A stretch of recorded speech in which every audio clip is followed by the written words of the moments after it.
Hello, and thank you for joining us at Singapore Summit Online Edition. My name is Pedro Paez, and I'm a machine learning specialist at AWS, based in Singapore but working with customers from across all of Southeast Asia. In this particular session, I'll be covering some of the learnings from recent years on patterns and anti-patterns for building production-level deep learning systems. Today, I'll discuss some of the recurring topics that I have seen while working with organizations globally and in the region.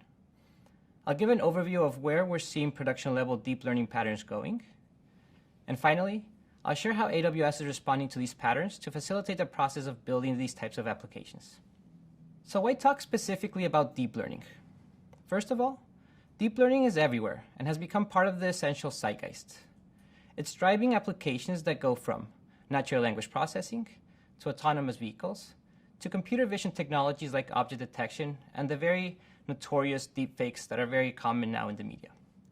And of course, it's not restricted to that. The state-of-the-art in recommendation engines and time series forecasting are now being completely built with deep learning technology.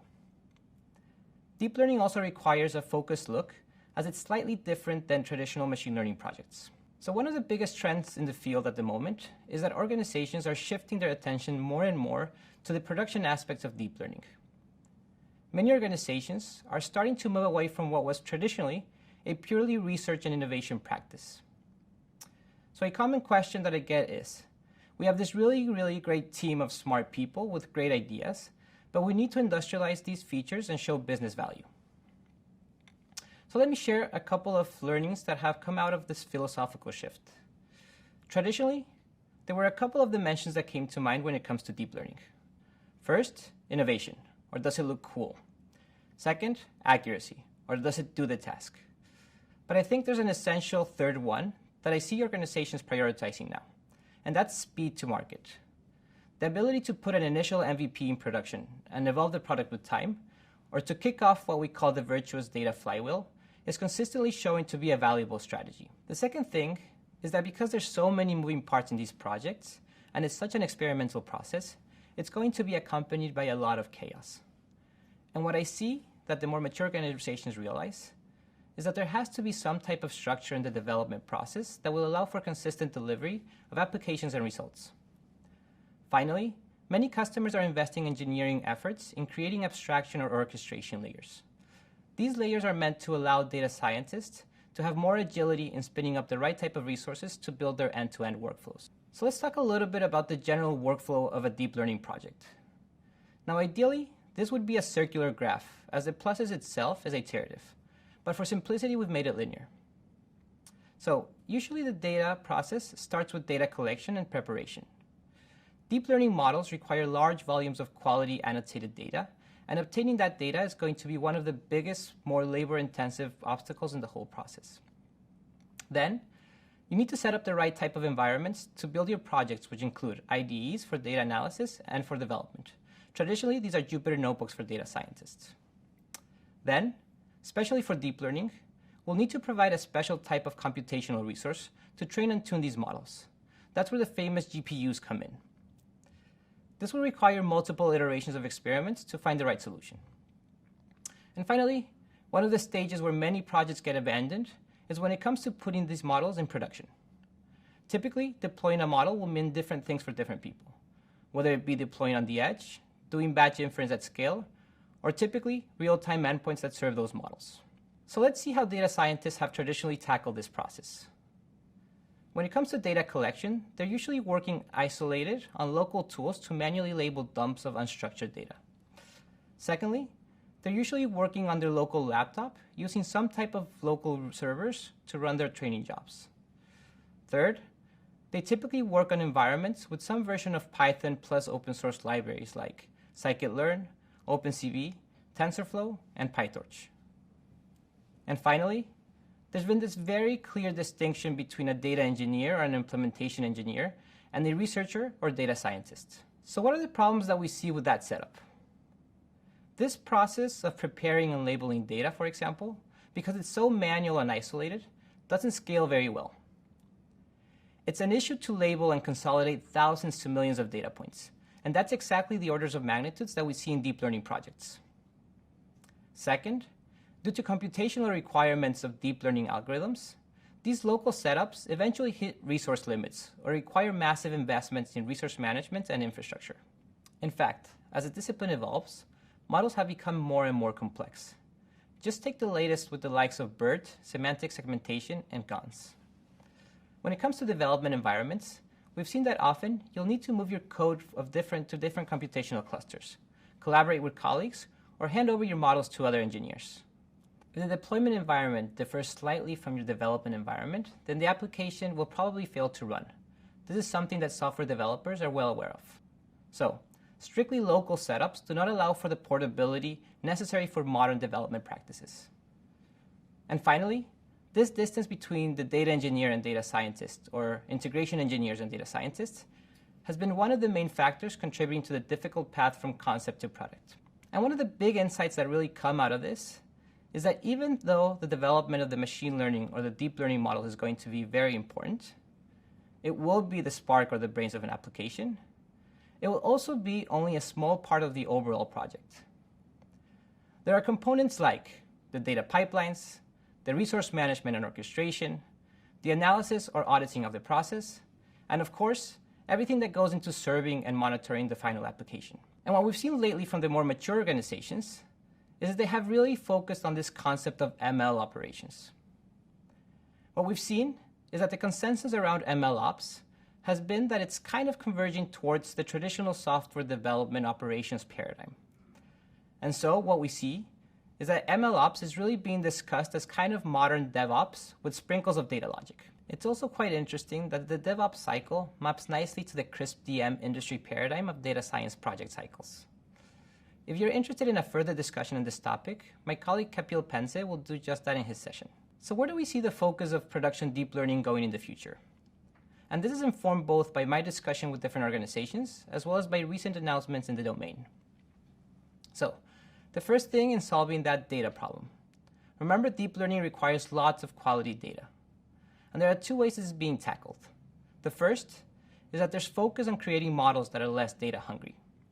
The way this is being done is by creating transferable models. You can see this with the developments in transfer learning and computer vision and NLP, and also the focus on few-shot learning. The second thing is the development of tools to collect and label data. Another focus moving forward is that deep learning frameworks are becoming much more developer-friendly. So, a lot of the frameworks are working hard to create a higher level of abstraction of what traditionally was a messy mathematical process of building these algorithms. All of the math is being abstracted and offered as kind of higher level APIs that are much easier to build on top of. And good examples of this are the way TensorFlow 2.0 and Keras is being rolled out, the PyTorch and FastAI abstractions, and also MXNet with the Gluon libraries. Third, because deep learning development is becoming very close to the traditional software development process, and because in modern development patterns, microservices have become kind of a key central paradigm, now deep learning applications are fully adapting that as well. So whenever we're looking at different tooling or all the announcements coming from the more mature organizations about how they're doing these things, invariably, you will see that containers and the orchestration of containers are going to be a big part of it. And you can see this with the way that most platforms are being integrated, like Qflow, SageMaker, Metaflow, and Flight, which was recently announced by Lyft. We see that MLOps is going to be one of the big focus points, and you'll see that this is a common thread throughout this year's ML sessions. And again, a core part of this will be to bridge the gap or the distance between the implementation engineers and the data scientists. Another really interesting development is that there's no monolithic solution dominating the ecosystem. Practitioners are becoming multilingual and multi-framework. So they will be using different tools and different orchestration strategies for their projects, essentially picking and choosing frameworks based on specific projects and their requirements. And then finally, because deep learning has been traditionally such a black box concept, we see some developments in the area of interpretability and debuggability of these models. So let's see how AWS is trying to help users throughout this process. The first thing is that we offer an ecosystem of tools of different levels of complexity to build your applications. Starting with optimized infrastructure, tailored and configured to build deep learning applications.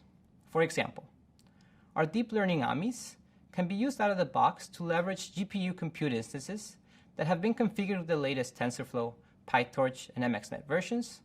All the NVIDIA drivers and CUDA libraries have been prepackaged as well. Not only that, We also work with state-of-the-art infrastructure for running deep learning models.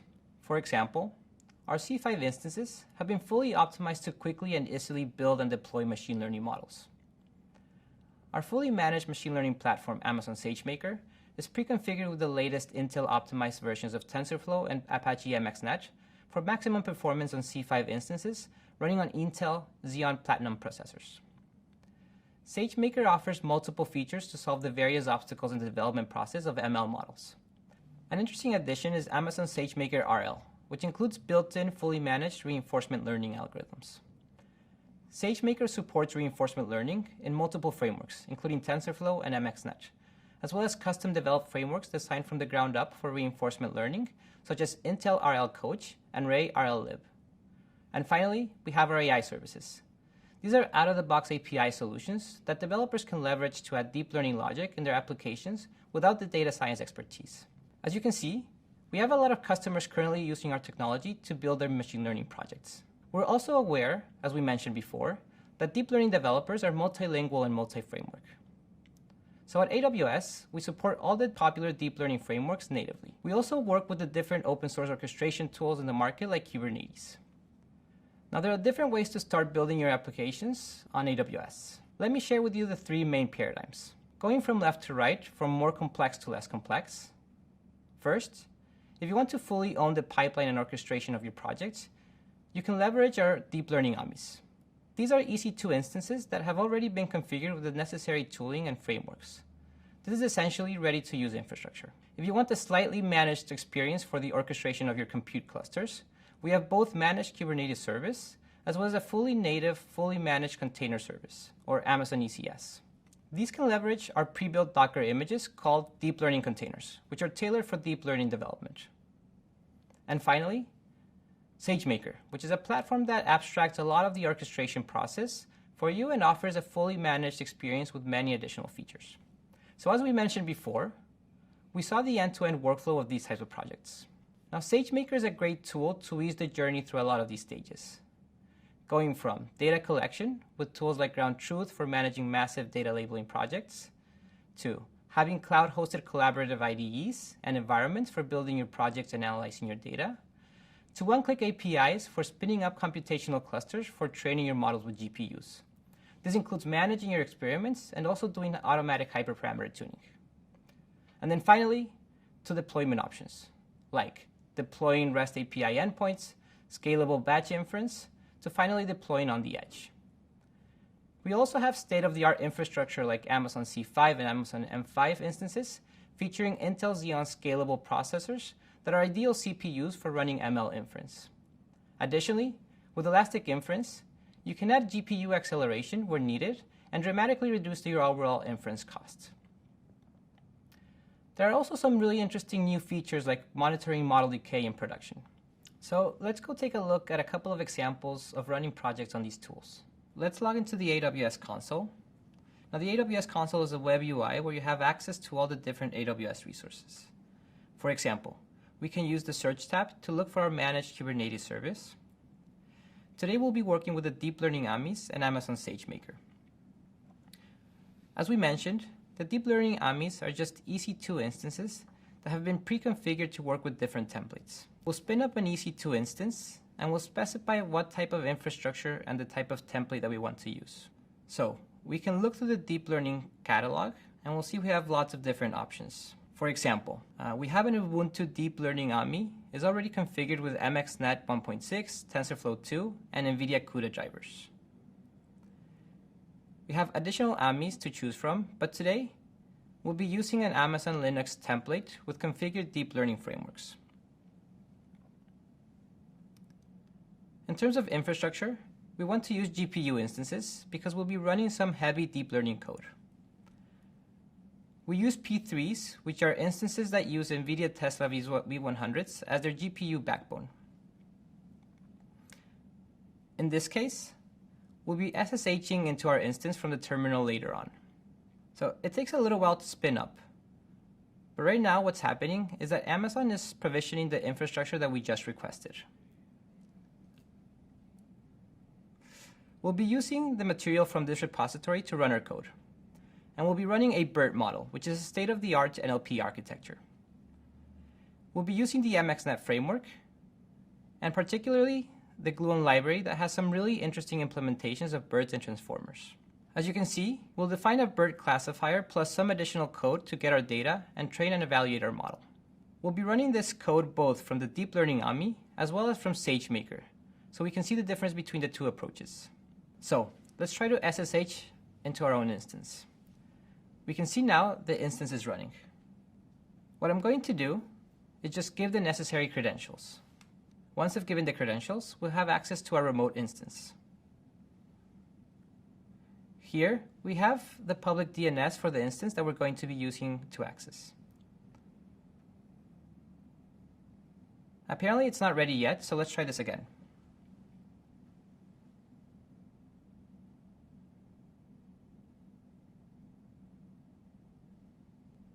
As mentioned before, we'll be going through two approaches. The first one is using the Deep Learning AMIs, and the second one is using the SageMaker APIs. So, as of now, we've provisioned a P3.8x large instance that will be active until we shut it down. The first thing we're going to do is we're going to clone the repository so that we can have all the materials to run our models. Second thing we want to do is to take a look at the different pre-configured environments that are available for us. So we see that we have different virtual environments: TensorFlow, TensorFlow 2, Python 2, and Python 3. For today, we'll be using MXNet because we're using the MXNet framework in our code. So let's activate that environment and work from within that. Now, we just have to run a couple of things. We need to set some environment variables, and then we'll be downloading the data that we'll be using to train the model. What we'll be doing is we'll be training a sentiment analysis model on a movie review dataset. And basically, what the model will do is use a pre-trained model and then hot start training on their own dataset. The resulting model should tell us when a review is positive or negative. So to do that, we need to actually train our model. Now, we'll be running our training script. Here I have the command used for training that script, so let me just run this. Okay, so this is going to take a while. Now these BERT models are very complex models, so I'm just going to fast forward in that process. So we can see that at the end of the training, we got a test accuracy of around 95%, and it took more or less 20 minutes to run this model. As you can see, we get the output model artifacts. So this took about 20 minutes to actually run, which would have been very long if we would have used non-optimal compute power. Now let's see how we can run the same exercise from SageMaker. Now we were able to spin up a GPU-powered instance with all the necessary frameworks configured out of the box using the Deep Learning AMIs. But there's another path, which is using SageMaker. Now, with SageMaker, you'll have multiple features, but we won't be exploring everything today. We'll see how we can spin up a similar training job by using the SageMaker APIs. So the first thing we're going to do is we're going to set up a virtual cloud environment for exploration. Now, we can choose the infrastructure to use for our exploration or for building our projects. In this case, we won't be using GPU instances because we just want to do exploration from this environment, and then we'll be invoking through the APIs the necessary GPU infrastructure for training our models. With SageMaker, we can also connect the notebook or environment with a Git repository directly. When the environment becomes available, we'll have a nice environment for developing our experiments. In this case, we're using JupyterLab, which is an interesting development environment, specifically when it comes to both scripting and the use of what traditionally are the Jupyter notebooks. Now, SageMaker offers multiple different features. One of the options is the cloud-hosted environments. As you can see within this environment, we have multiple frameworks pre-configured. Wait till this spins up. We can choose from PyTorch and TensorFlow environments, just as we did before. But let's start by running a Jupyter notebook to build our project. The first important thing that we're going to import is the Gluon NLP library, which is a nice abstraction for building complex deep learning NLP models. Now this API is very similar to the Keras API. Now Gluon has some really interesting libraries for computer vision, natural language processing, as well as time series analysis. We have to do a little bit of setup before we can run our model. First thing we want to do is to download our dataset locally, just as we did before. We'll be using state-of-the-art BERT models on our own data. BERT allows us to do something called transfer learning. Basically, using some pre-trained models to accelerate our own models. This was something that was typically used in computer vision, but is now available in NLP. As you can see, the training data is basically a bundle of movie reviews with their corresponding ratings or labels. So you can see the text and the number 9, which is the rating. Then what we'll do is set up our data for the SageMaker APIs to consume. Eventually, we're going to train our model. So we have a set of hyperparameters that we'll define, just as we did before. Hyperparameters are just the different levers that we can move to find a solution to our model. So for this case, we're running with this particular set of parameters. We'll also be using the SageMaker MXNet API, which basically demands the training script as input to train our model. There is similar support for the likes of TensorFlow and PyTorch, as well as scikit-learn. Now within this API, we defined the type of compute instances to use for training remotely. These two lines show vertical and horizontal scalability. I can use multiple instances to run a training cluster, but I can also choose the type of instance to run. In this case, we'll use a P3.8 XLarge as we did before. With this API call, SageMaker will manage the provisioning of a cluster of compute instances to train our model remotely, separate from our current environment. So let's fast forward as we did before, and we can see that we reached 94% accuracy for this model. It took about 30 minutes to provision and run the training job. And once the training job is done, SageMaker terminates the cluster, unlike with the deep learning omnis, where we had to manage the infrastructure. Now we have a similar API for deploying our model as a REST API endpoint. All we have to do is define the type of infrastructure we want to use. So once this is done running, in theory, we have a REST API live endpoint hosting our model available for us. We can invoke that REST API through an HTTP request. As you can see, the model is actually working pretty well. The review says that the movie is terrible, and our model is saying that there is a very low probability that this is a positive review. Now let's try a positive review. I'm going to write in the lead of the film, the always amazing Charlotte Courdeau, which is my wife's name, was both mesmerizing and beautiful. Now this would generally be regarded as a positive review for the movie, so let's see what the model has to say about that. There will be some latency because these are very heavy models. The model has given us a high probability that this was a positive review. Great. So we've seen two different paths to running our deep learning models. We were able to access dedicated pre-configured infrastructure to train our BERT models. We've also used SageMaker APIs to both train and deploy our models remotely. Thank you for joining us. I hope you enjoyed this session. My name is Pedro Paez, and I wish you the best on your journeys building deep learning applications on AWS.